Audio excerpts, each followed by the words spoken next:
সুপ্রভাত সবাইকে। মন্দারমণিতে আরও একটা নতুন সকাল। আর সকালবেলা ঘুম থেকে উঠেই এক কাপ চা হাতে করে মোটামুটি বাইরেটা একটু পায়চারি করতে বেরিয়ে পড়েছি। কালকে রাতে আমি একটা ভিডিও বানিয়েছিলাম যেখানে আপনাদের আমি জানিয়েছিলাম যে আমরা যে জায়গাটাতে আছি সেই জায়গাটার যে প্রাকৃতিক সৌন্দর্য সেটা খুব সুন্দর এবং ওয়েল মেনটেন। আর বিরাট কোনো বিলাসবহুল জায়গা নয়, কিন্তু হ্যাঁ খুব শান্তির জায়গা। একটা অনাথ আশ্রম রয়েছে, সেই অনাথ আশ্রমে একটা গেস্ট হাউস। আর এখানে বিভিন্ন রকমের গাছ আছে, বিভিন্ন রকমের গাছ। আর একটু আগে বৃষ্টি হয়ে গেল। আজকের দিনটা কিন্তু একদম ঘুম থেকে উঠেই দেখছি মেঘলা। বৃষ্টি হয়ে যাওয়ার ফলে গাছগুলো একদম সবুজ সুন্দর ঝকঝকে তকতকে একদম লাগছে।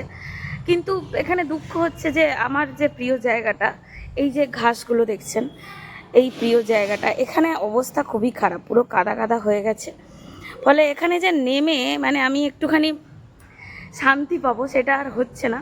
কারণ বাইরে থেকে দেখে হয়তো বোঝা যাচ্ছে না অতটা ক্যামেরায়, কিন্তু বেশ ভালো রকম মানে 2-3 ইঞ্চি করে জল মোটামুটি জমা আছে।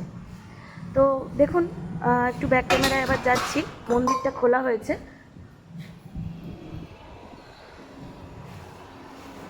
কালকে আপনাদের দেখিয়েছিলাম যে যেহেতু জন্মাষ্টমীর একটা মরশুম চলছে, সেহেতু প্রত্যেক দিনই এখানে পুজো হয়। তো আজকেও হচ্ছে, পরিষ্কার পরিচ্ছন্ন করা হচ্ছে। আর এই দেখুন নানা রকমের গাছ। আর বৃষ্টি যেহেতু হয়ে গেছে একটু আগে, তাই এখনও পুরোটা ভেজা ভেজা হরেক রকমের গাছ। কালকে এই জন্যই আমি বলেছিলাম যে সকালবেলা হোক, তখন আমি দেখাবো যে কত ধরনের এখানে গাছ লাগানো আছে। গাছগুলোর কিন্তু এখানে নিয়মিত যত্ন নেওয়া হয়।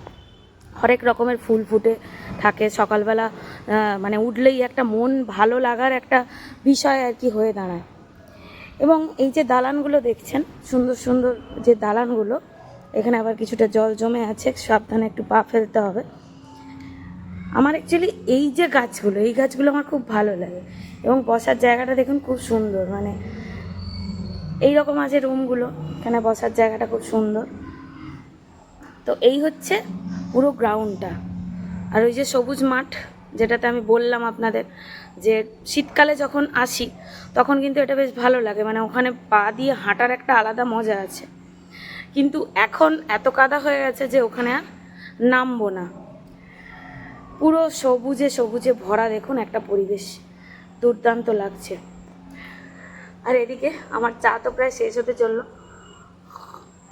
এরকম জায়গায় একটা বসে জাস্ট পায়চারি করতে করতে সকালবেলা চা খাওয়া, এইগুলোই মজা। আর সানগ্লাসের অবস্থা খারাপ, কারণ কালকে সমুদ্রে নেমেছিলাম, তারপর থেকে সানগ্লাসটা পরিষ্কারও করা হয়নি। যাই হোক, আপাতত চা এনজয় করি।